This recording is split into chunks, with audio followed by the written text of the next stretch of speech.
What up, gamers? So today I wanted to talk about this book series called The Renegades by Marissa Meyer. So I was really into this series back in high school when I first read it, and I actually even made a video about it, about a theory that I had regarding the series. So I'm planning to make 3 videos about the Renegades, one for each book, and by the end I'll talk about whether my theory was actually right. But yeah, this is kind of inspired by a video series I saw by Amanda Tudhunter, where she did an unhinged recap of the selection. I found those videos like pretty funny and entertaining, so I thought I'd make my own kind of spin on it with the Renegades. And I really wanted to talk about this series because I really loved it when I read it back in high school, and I also thought the writing was really cool and how like cinematic some of the scenes felt. Like, my feeling throughout this whole time has been they should really make this into a TV show. So I thought I would tell you guys the story of the Renegades and show you some of the cinematic scenes from it. Just a quick overview about what the story is about. Basically, it takes place in a world where people with superpowers exist. Basically, there are the Renegades, who are like the big superhero organization. They're like the good guys. And then there's the anarchists, which are the main big villain group. One of the main characters, Nova, is part of the anarchists. And then the other main character, Adrian, is a son of 2 of the big head Renegades members. But yeah, you can already see the setup. There's the main girl who's from the big villain group, and then the main guy who's from the big superhero group. So the main girl's name is Nova, and her power is that she doesn't need to sleep, and she can put other people to sleep by touching them. And then Adrian, his power is really cool and actually pretty OP. Basically, he can draw stuff and then he can make those things come alive. So he could basically like draw a gun on a piece of paper and just pull it out of the paper. More on his abilities later, because it gets pretty epic. But yeah, that's just the quick setup. There's gonna be major spoilers ahead, obviously, because it's a recap, so beware. But yeah, without further ado, here is The Renegades by Marissa Meyer. We were all villains in the beginning. So the story starts out with a quick little setup talking about the origins of people with superpowers. So in this world, people with superpowers are called prodigies, and basically for hundreds of years, prodigies were persecuted and feared. But at some point, the anarchists, led by this guy named Ace Anarchy, rose up. They were fighting for prodigies to have the freedom to just exist. But yeah, his methods weren't necessarily the best per se. There was a lot of chaos, a lot of people died during this time, and this time was known as the Age of Anarchy. And basically, the Renegades rose up against Ace Anarchy and defeated him and restored an era of order and peace, relatively speaking. And at this point in the present day, it's still not perfect, but that's just what they've gotten to at this point. And so the people who defeated Ace Anarchy were these group of heroes that are now referred to as the Council. So they're like the founding members of the Renegades organization. And now we go to the prologue, which takes place 10 years before the main part of the story. And at this point, Nova is 6 years old. So we're introduced to Nova's family. So her dad is a prodigy, and he basically has this power where he's able to conjure this special metal out of thin air and like manipulate it and like make stuff with it. And Nova also has her mom, obviously, and then her younger sister, Evie, who is a baby at the time. Basically, Nova's dad is working on some kind of invention, and he says that it will right some of the wrongs that he's inflicted upon the world. So at one point, Nova is sleeping and she wakes up to the sound of an intruder who is arguing with her parents. And basically this guy has been sent to punish Nova's dad for betraying their boss, who's like a gang leader, supposedly. Basically, what the guy does is he shoots and kills Nova's dad, her mom, and also her sister Evie. And he's about to kill Nova too, but then she touches him and is able to put him to sleep. So she takes the gun from the guy and she's like pointing at him and she wants to kill him, but she isn't able to. Eventually, her uncle arrives and he takes the gun from her and kills him. So her uncle's her only family left. He rescues her. She calls him Uncle Alec because that's his name. But he's like, it's Uncle Ace now, as in Ace Anarchy. So she's the niece of the big bad guy. So he rescues her, and then he also tells her the guy was sent by this villain gang called the Roaches, and then Ace goes and kills all the Roaches in revenge. So now we jump to present time, 10 years later, and Nova is 16. It's the Day of Triumph, which is the 9-year anniversary of when the Renegades defeated Ace. So this is the 9-year anniversary of Ace's death. And Nova is at this celebration parade because she's planning to assassinate Captain Chromium, who is the leader of the Council and the Renegades. So just a quick overview on the Council members. So Hugh, aka Captain Chromium, he's invincible and has super strength, and he can wield this special type of chromium that makes him invincible. And then there's Simon, aka the Dread Warden. His power is invisibility. And then there's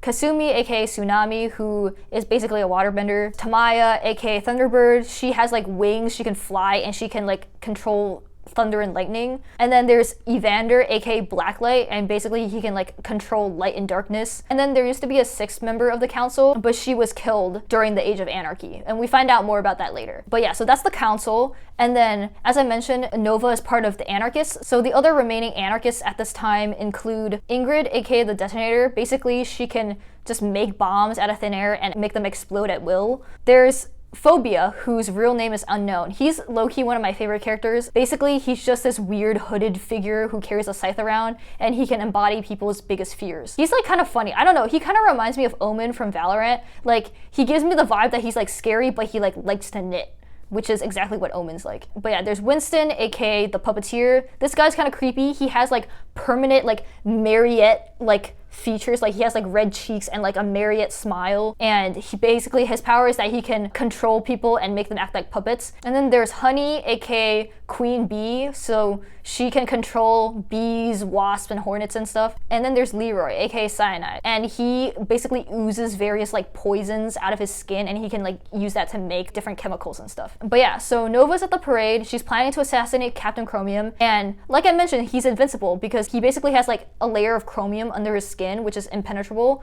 So Nova's plan is to shoot him like in the white of his eye. So right now she's like in the crowd, she's scoping out the parade, and at one point this girl bumps into her. Nova gets kind of annoyed about it, and then the girl starts to run away. But then Adrian shows up, although at this point we don't know it's him because it's from Nova's perspective. But Adrian shows up, grabs the girl, and he's like, give it back. It turns out the girl stole Nova's bracelet, and the bracelet was made by her dad. It was the last thing he ever made before he died, and so obviously it's very special to Nova. And it's interesting too because there's an empty spot where there should be a gemstone, but there isn't anything there, so it looks like it like fell out or something. But yeah, so that girl who stole her stuff, her name is Magpie. She comes up here and there throughout the series, but she's basically just like annoying and cantankerous and likes to steal stuff. And her power is that she can like sense metal. It's not like metal bending per se, but it's like she can sense the metal and then she can like make it come to the surface. But yeah, so that happens. She runs into Adrian, and then she's going to her location on a building for the perfect vantage point to snipe out Captain Chromium. So Captain Chromium and the council's parade float turns a corner and is coming into position, and Nova aims and fires, but right when she shoots the gun, Captain Chromium turns, so it like hits him in the side of the head instead of like where it was supposed to go, so obviously it failed. And right then, obviously, it was an assassination attempt on the leader of the Renegades. So like, the Renegades jump into action. So Adrian's team, which is composed of Oscar, Ruby, and Dana, show up to fight Nova, aka her villain name, Nightmare. So just a quick overview about Adrian's teammates' powers. So Oscar, aka Smokescreen, can like control smoke. Ruby, aka Red Assassin, basically when she bleeds, her blood turns into gemstones, and the gemstones can be used as weapons. And then there's Dana, aka Monarch. Basically, she can turn into just a bunch of butterflies, and she can swarm and attack people. So Adrian's 3 teammates show up to fight Nova, but Adrian is nowhere to be found. Instead, there's this dude in an armored suit called the Sentinel. And the Sentinel is interesting because normally prodigies only have like one power or powers that are related to each other. So for example, Nova doesn't need to sleep, and then she can also put people to sleep. But the Sentinel can shoot fire out of his arm and can also jump really far. So 2 powers that are like not related at all. So they fight. The Sentinel accidentally burns Dana at one point, and then the puppeteer shows up in a hot air balloon, and Nova's annoyed because it was not part of the plan at all. But she jumps onto the balloon to escape, but then the balloon starts sinking because it got punctured. So Nova decides to throw the puppeteer out of the hot air balloon so she can escape. And then the puppeteer ends up getting captured by the Renegades. So now we switch to Adrian's perspective, and we find out that Adrian was the Sentinel, and his teammates don't know, so they don't know he was the one who accidentally burned Dana. But what we find out from Adrian's perspective is during the fight with Nova, she says a line which is, "One cannot be brave who has no fear," and it caught him off guard because his mom was the 6th Renegades member that I mentioned had died, Lady Indomitable. Also, low-key kind of ironic because the one superhero whose name is a synonym for invincible is dead. But yeah, his mom died during the Age of Anarchy, and there was a calling card left on her body that said that exact phrase. So Adrian thinks that Nova/Nightmare had something to do with his mom's death, most likely that she might know who did it. After his mom died, he got adopted by Hugh and Simon, so Captain Chromium and Dreadwarden, and they're his adoptive dads. Adrian actually has another adoptive brother named Max. He lives in the headquarters headquarters of the Renegades. He's basically trapped in this glass quarantine at the headquarters. For now, we don't know why he's kept in the quarantine. And then meanwhile, we get introduced to a couple new characters. So there is Janissa, aka Frostbite, who's a renegade, and she's the team leader of her team. And then her team members, the Gargoyle, Stingray, and Aftershock. They're part of the Renegades, but they're like complete assholes on a power trip because they just like bully people. So Frostbite and her team show up at the anarchists' hideout, which is this subway tunnel. And basically they're just abusing their power and trying to get the anarchists to admit to stuff and get false confessions.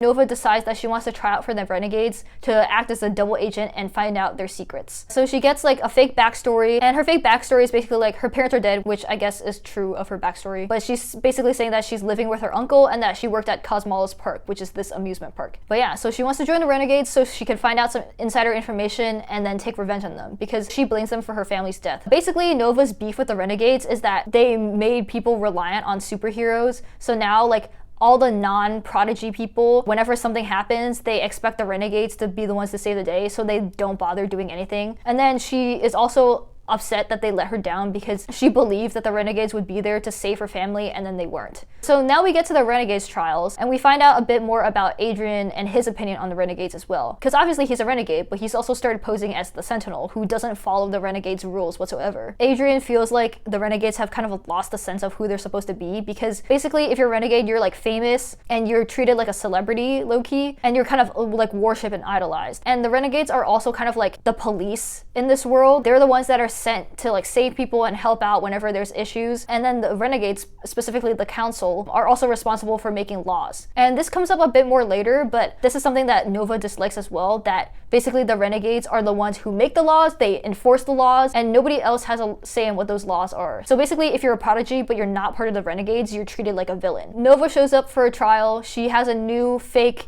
alias, Insomnia, and obviously the Renegades know Nightmare is someone who can put people to sleep, so she just pretends that her power is that she doesn't need to sleep, and that could be useful for surveillance and stuff. She shows up at the tryouts and says her power, and of course Janissa / Frostbite, who is a bully, thinks that her ability is lame because what can she do besides like not need to sleep. So they challenge Nova's entry, and basically when you get challenged at the tryouts, you would have to fight someone from the team that's challenging you, and then if you win, then you are part of the Renegades. So Frostbite challenges her, so Nova has to fight Frostbite's teammate Gargoyle. So Gargoyle's power is that he can turn his skin into rock. Nova's a really skilled fighter, but she basically outsmarts him by using his weight against him and then knocks him out of the ring, and so that's how she wins. Adrian's team was the only team that wanted her, so she joins Adrian's team. So now you find out a bit more about Adrian and how he got all those cool Sentinel powers. And so this is the part that I think is really cool, because like I mentioned, his power is that he can draw stuff and make them like become reality. So what he has been doing is that he's been giving himself tattoos that give him more powers.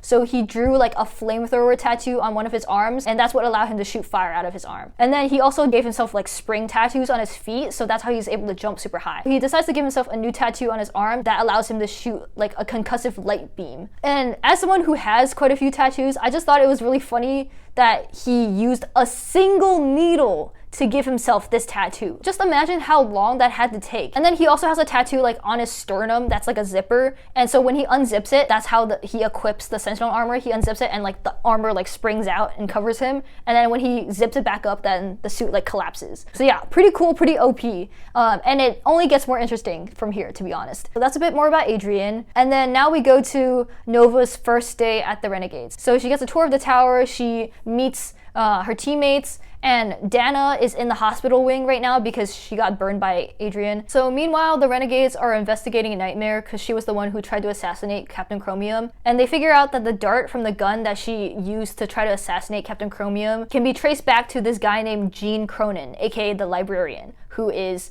a villain. And this guy is literally a librarian who, you know, works in a library, but he was also an arms dealer for a lot of the villains back in the Age of Anarchy. So Adrian's team is sent to survey the library, so they chill there, and this is a time for the team to bond a bit.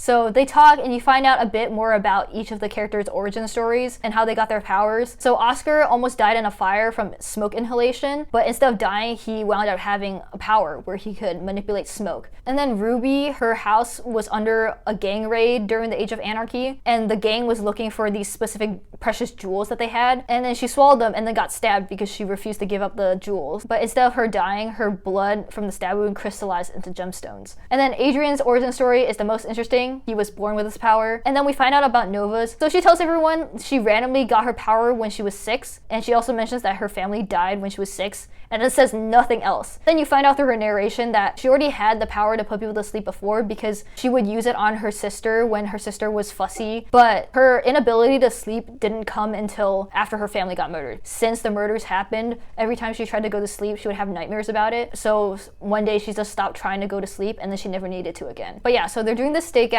Eventually, Ingrid, aka the detonator, aka one of the anarchists, very conspicuously shows up at the library. So obviously Nova had known that they were gonna do this surveillance, so she had told the anarchists, and the plan was for Gene Cronin, aka the librarian, to have packed up his operation and left. As part of the plan to throw off the renegades and make them look bad, she decides to spring into action and to go into the library, even though they weren't supposed to do anything besides survey. She did this because she expected them to have cleared out already and for it to be fine. But it turns out Ingrid never told the librarian that they were gonna do this raid thing. So he's still there, and eventually Ingrid purposely reveals the stash of weapons that he has, including the librarian himself who was hiding there. So she completely goes against the plan, but this is the part where Ingrid goes apeshit because she just starts blowing stuff up and it starts a fire. And this is the part where you see that Nova's kind of struggling with her loyalties because obviously she's here as a double agent, as an enemy of the renegades, but at one point Ingrid tries to shoot Adrian, but Nova blocks it and protects him. And then later you start to see more of her heroic side coming out because at one point there's a kid who goes missing and she goes and finds him and saves him. But then they realize that Adrian is missing. So guess who shows up? It's the Sentinel. So basically, they're on the roof of the library, and Cronin is there along with his granddaughter Narcissa. So Narcissa is also a prodigy, and her power is that she can walk through mirrors. And there's like a mirror on the roof or something, so she's able to escape, but Cronin can't. They're trying to figure out what to do, and then that's when the Sentinel showed up, and he tells Cronin that he'll help him get the safety if Cronin tells him some information about Nightmare. And then Cronin's about to tell him something, but then Ingrid shows up and shoots and kills Cronin. And then she tries to kill Narcissa too, but she escapes by jumping through a mirror. So once again, this is the part where we start to see Nova wavering a little bit, because she's like, why are we just needlessly killing people? And she's also worried about Adrian because he hasn't shown up, he's been missing, and it turns out he drew this igloo and pretended he had been hiding in it this whole time and had gotten trapped. After this attack on the library, the renegades are really on the anarchists' asses now, so they have to evacuate their subway tunnel hideout. They also allude to this interesting little poster that covers this passageway to the cathedral. And the cathedral was the old hideout for Ace back during the Age of Anarchy, and that's where he battled the renegades and was ultimately killed. So back to the renegades. Adrian's team has a meeting with the council. In the subway tunnel, they found a train car that had Nightmare's prints on it, which proves that she's connected to the anarchists. And then the council also asked Nova to help log the weapons that they found from the subway tunnel, and Nova agrees because this will be a good opportunity for her to find some insider info on the renegades that she can take back to the anarchists. And then a quick detour, Nova and Adrian go and visit Max, Adrian's adoptive brother. So now we find out that the scientists have been taking Max's blood for some research. We're not really sure what yet. We also find out Max's parents were part of one of the villain gangs, and they threw him in a river when he was a baby, and we don't find out much about why regarding that either. Adrian wants to interrogate Winston, aka the puppeteer, because he hopes that the puppeteer will have some information about who killed his mom. And we find out Winston is a terrible liar. First, they ask, oh, what is Nightmare's real name? And Winston is like literally about to say Nova's name. He's like, no, Noreen. Like, bruh. And then it's funny too because Oscar is playing bad cop. So they'll ask him a question and Winston will be like, I don't know where Nightmare is. And then Adrian will be like, it's okay, we're just trying to figure out like blah, blah, blah. And then Oscar will interrupt and he'll be like, no, it's not okay. We know you know something, so we're not leaving this room until you tell us what it is. And then Winston will be like, they said you only have 15 minutes. And then Oscar will be like, that's Actually right. Oscar is so unserious, bro. So they ask Winston if there's any places that Nightmare frequents. Winston comes up with the most ridiculous answer, which is Cosmos Park. And while they're interrogating him, Winston also mentions that he and Nightmare used to get along and they would like play together when Nightmare was a kid. And then this causes Nova to like reflect and think about it too, because she remembers that she really did used to get along with Winston. And she starts to feel kind of bad because she's like, when did she start becoming so annoyed and cold with Winston, and when did she start acting like an anarchist, basically? Later, Nova starts working at her cataloging job, but while she's working at her job during the night shift, she notices Max's quarantine in the corner of her eye, and she notices that Max is actually levitating and has telekinetically levitated a bunch of stuff. And Nova's really shocked by this because it's really rare for telekinetics to be able to operate and lift so many things at the same time. One of the few other telekinetics who could do that was Ace Anarchy. And Max notices her moving in the corner of his vision, and this scares him, so he falls and he gets stabbed through the hand by one of his glass toys that Adrian made for him. And Nova freaks out, so she like runs into the quarantine to try to help him, but as soon as she enters the quarantine, she starts feeling really sluggish and collapses. Well, luckily for her, Adrian showed up because he brought her some sandwiches for her night shift. Bro is down bad. But he comes in at just the right time because he realizes that Nova has passed out in the quarantine, so he runs in and saves her. Basically what he does is that he jumps really fast towards the exit with Nova in his arms, so that reveals to Max that he's the Sentinel. So this is the part where we find out why Max is in quarantine. His power is that he can steal other people's powers. So that's what happened with his parents. His parents were both prodigies, but he accidentally stole both of their powers, so that's why they threw him in the river. But yeah, so he accidentally gets a little bit of Adrian's power as well, but it's really weak. So he can kind of draw stuff, but it's like really flimsy and like doesn't really work. And then he gets some of Nova's power as well. Like later on, we see that he like sleeps a little less. But in the end, it's okay. Like both Adrian and Nova still have their powers. But Nova is put in the hospital wing for a bit to be monitored to see if she'll fall asleep. Low-key, this part was a little bit stupid because she could just go about her normal life and report back if she falls asleep. Like, she doesn't need to be in the hospital for that. But while she's in the hospital, Dana comes and visits her. And so they're talking, and then Dana mentions that the Renegades keep artifacts that prodigies have made and used throughout the years that might have like special powers. And then she also starts talking to Nova about Nova and Adrian's relationship, implying that Adrian might like her. And Nova gets annoyed by this, so she kind of like casually reaches over to Dana and then puts her to sleep. So Nova decides to do a bit more exploring, so she goes up to the top floor of the Renegades Tower where Ace's old helmet was supposedly kept. And this helmet is special because it was able to amplify his powers and make him be able to levitate like a bunch of stuff. And it was made by Nova's dad. But she looks at the helmet and she realizes it's actually a fake because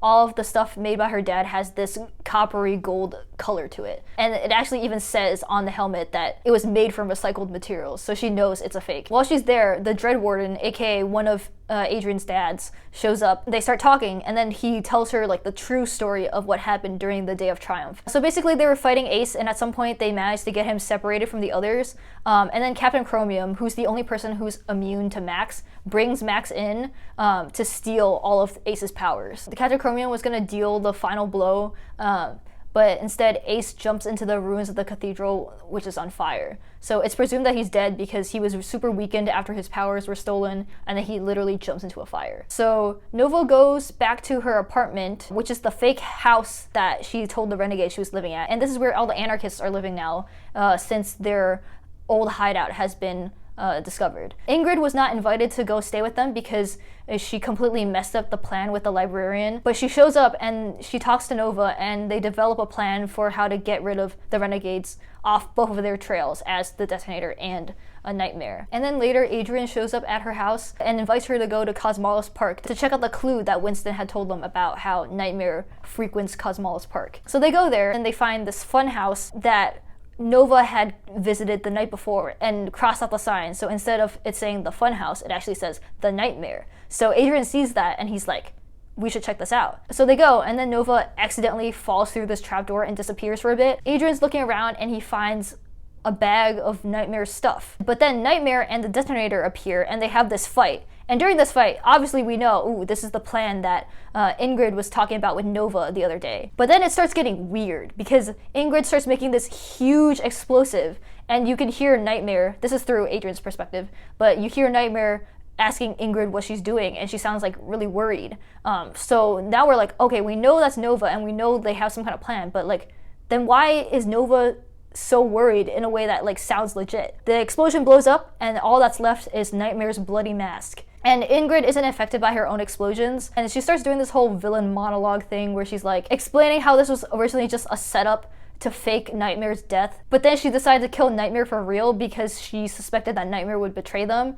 So then you're like, oh, Ingrid was actually trying to kill Nova. So Ingrid and Adrian fight, and then Adrian ends up having to use his light beam power on her, which reveals to her that he's the Sentinel. But he manages to handcuff her, and then the council shows up, but then Ingrid starts cackling, and then an explosion goes off in the distance in the park. She actually set up a bunch of bombs throughout the park that will blow up any minute. And so they're all like, oh shit, what do we do? How do we save all these people? And then Nova shows up, and then she shoots and kills Ingrid and successfully stops her from detonating the bombs and killing people. But yeah, that happens, and then Blacklight, aka Evander, one of the council members, makes a remark that's like, villains like her are the reason why we need Agent N. We kind of start to figure out what Agent N might be. It's this secret project that the Renegades were working on, and is the reason why they were taking blood samples from Max. Basically, it's some kind of chemical that can be used to take away people's powers. And so Nova starts thinking about this, and she's like, this whole thing is messed up, because if the Renegades had something as powerful as Agent N, they could literally do anything they want with it. Like, who are they going to use it on? Is it just going to be people who are villains, or could it be like anyone who's a prodigy who refuses to join the Renegades? And also the fact that like they could be using it on people without a fair trial, and this thing could be permanent, and regarding laws that are broken that they had no say in making, because as I mentioned, the council is in charge of making the laws. There's already a whole bunch of discourse that she's thinking about regarding Agent N. But yeah, back to the smaller stuff. Nova and Adrian were kind of playing like carnival games and stuff, so it's kind of like a date. So they kind of talk about it, and then Nova's like, okay, so was this a date? And Adrian's like, if I had asked you on a date, would you have said yes? And then Nova doesn't really answer, and then Adrian like closes his eyes and starts leaning in like he's gonna kiss her, and then Nova just like runs away. But yeah, so now we get to the ending scenes of the book, and low-key one of my favorite scenes in the entire book. This is what I'm talking about where it's cinematic. So Nova goes back to the subway tunnel, and Phobia's there. He shows up and he starts doing his little emo monologue. He's like, okay, let me try this emo rasp. You have always feared failure, but it is an especially strong fear tonight, and also a fear that all will be for naught. The detonator is dead. You fear that you will come to regret this. These doubts, these insecurities, they will come to serve you well, Nightmare. After all, one cannot be brave who has no fear. So then you're like, oh, I heard that phrase before. Did he? I don't know. Phobia does this little creepy thing, and then Nova goes to that poster I mentioned earlier that hides a passageway to the cathedral. So she goes through that, and she enters the tombs of the cathedral, which are super creepy, with like skeletons and cobwebs everywhere. And then she mentions in her narration that the anarchists come by sometimes to leave food. So she starts speaking into the darkness. And let me just read this scene, it's really cool. The helmet isn't destroyed. The words echoed in the chamber, and though it was an almost imperceptible change, she could have sworn that some of the skulls turned to look at her with increased interest. The Renegades have it. They keep it locked up because it's still intact, and they're worried that someone will try to use it again. But I think I can get it back. The wall of bones began to tremble, softly at first, enough to dislodge bits of dust, to send a couple of those tiny digits rolling across the floor toward Nova's knees. As one, the bones pulled back, like the curtains framing the stage of a grand production. They moved quietly, languidly. The chamber beyond had little in it, but what it did have was luxurious. A four-poster bed draped in velvet, a writing desk stocked with linen paper and the finest pens, and books. So many books, the librarian would have wept with joy to have seen them. Though Ace had loved the cathedral, he had always felt happiest when he was down here. It was not so macabre as people like to believe, he said. He liked the peace of it, the solitude and the quiet. He had told her once, his eyes twinkling, that being here kept him grounded. And so, it was with some irony that Nova looked into the small chamber and saw Uncle Ace levitating 3 feet in the air, legs crossed and face serene. He reminded her of a monk in the middle of a meditation, except that his eyes were wide open, gazing at her with the same softness and warmth that had always served to remind her of her father. I knew you would do well, he said. My little Nightmare. And that's the end of book 1. So yeah, I thought it was really cool because you see Nova talking into the darkness and you're like, who is she talking to?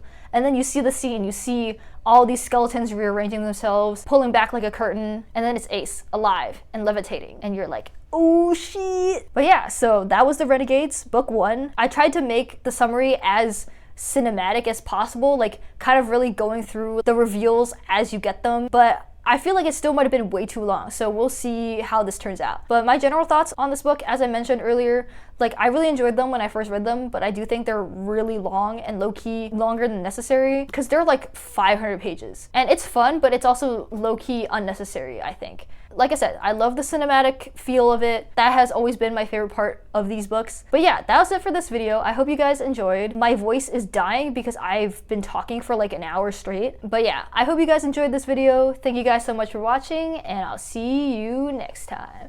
Goodbye. Voice crack. Ha.